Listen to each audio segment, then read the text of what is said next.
Hi ಎಲ್ಲರಿಗೂ ನಮಸ್ತೆ. ಏನು ನೋಡ್ತಾ ಇದ್ದೀರಾ, ಜಾಗ ಒಂದು 19 ಕುಂಟೆ.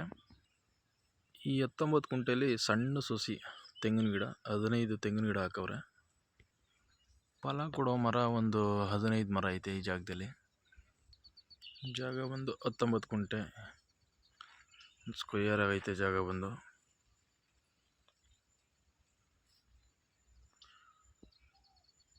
ಬೆಂಗಳೂರು ಟು ಮೈಸೂರು ರೋಡ್ಗೆ 3.5 ಕಿಲೋಮೀಟ್ರು, ಕೆಂಗೇರಿಗೆ 72 ಕಿಲೋಮೀಟ್ರ್. ಜಾಗ ಬಂದು ಕೆಂಪು ಭೂಮಿ. ಜಾಗ ಬಂದು ನಿಮಗೆ ಫ್ರಂಟ್ಗೆ ಒಂದು 55 ಅಡಿಯಿಂದ 60 ಅಡಿ ಬರುತ್ತೆ. ಜಾಗ ಬಂದು 60 ಅಡಿಗೆ ವಾಲ್ ಕಂಪೌಂಡ್ ಮಾಡ್ಕೊಂಡವ್ರು. ಫ್ರಂಟ್ಗೆ 25 ಅಡಿ ನಕಾಸೆ ರಸ್ತೆ, 25 ಅಡಿ ನಕಾಸೆ ರಸ್ತೆಗೆ ಒಂದು 60 ಅಡಿ ಬರುತ್ತೆ. ಈ ಜಾಗ ಬಂದು ಟಾರ್ ರೋಡಿಂದ ಒಂದು 150 ಮೀಟ್ರ್ ಒಳಗೆ ಬರಬೇಕು. ಜಾಗ ಬಂದು